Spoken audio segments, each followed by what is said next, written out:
What is that taste? Did you know that the four main ingredients of beer, hops, malt, yeast, and water, all contribute to the aromas, flavours, and colour that you get in your beer? You might be surprised by the array of things that they add to your glass. Let's take a look. Hi beer lovers, I'm Joanne the Beer School Lady, and I teach you how to taste beer with confidence and develop your knowledge of the world's favourite beverage. Welcome back to my channel. So when you first start drinking beer, there's going to be like such a range of flavours in your glass. And as enjoyable as it all is, once you start drinking more, you might start wondering, where do those flavours even come from?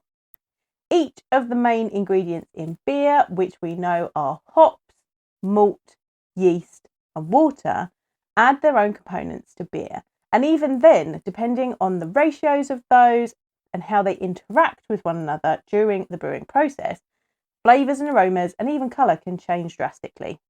A really good way of understanding the flavours in your glass and the way that you pick up the flavours in the glass is by equating these to different foods.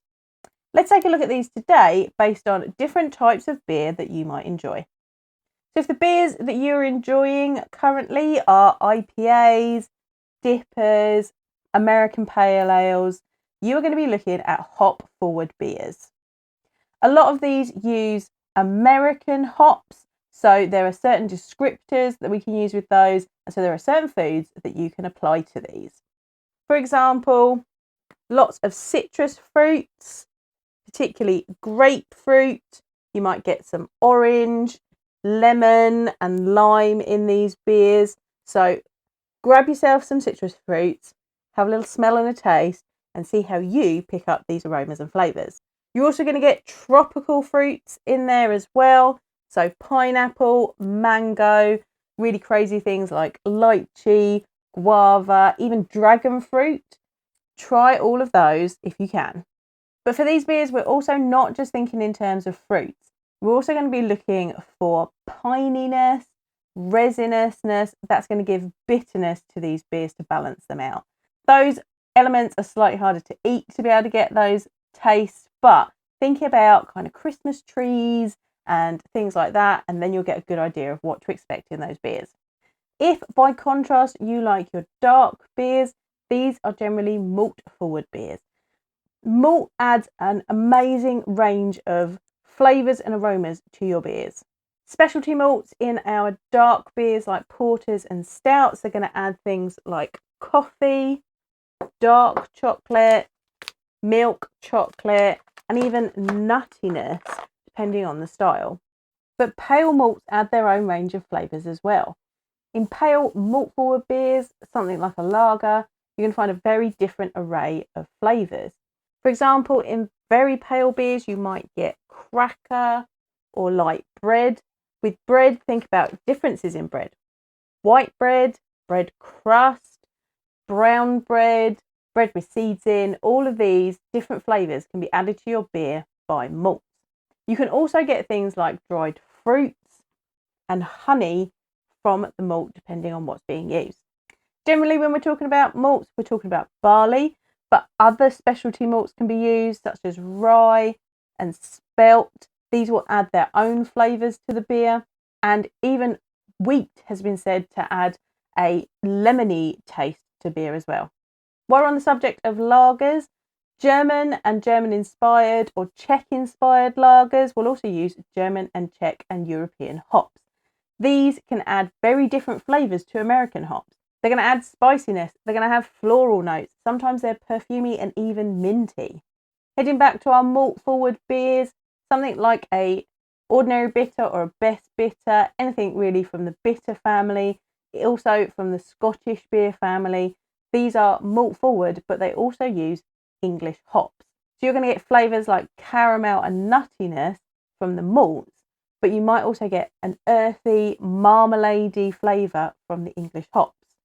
And let's not forget our New World hops from New Zealand and Australia. They're going to have tropical fruit notes, passion fruit, melon, but also you might get a little bit of white wine grape in there as well. There's such a wide range of flavours that come from hops. So we talked about hops and we talked about malts, but what about our yeast? Often I feel like the yeast kind of gets forgotten, but in some beers it's really important. Yeast is less important in our lagers because of the cool fermentation, and so it produces less byproducts. But in our ales, it can add some amazing things. It can add fruitiness, which are called esters, and it can add spiciness, which are called phenols. Things to look out for in yeast-driven beers, you might get some banana and even some clove. If you've ever had a German Weiss beer, they are driven by a yeast that produces banana and clove flavours.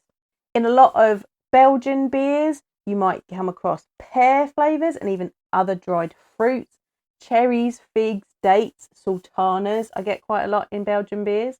And sometimes you might even get green apple. Sometimes green apple is considered an off flavour, but in low amounts it can be quite fruity in certain beers. And that will be coming from byproducts from the yeast.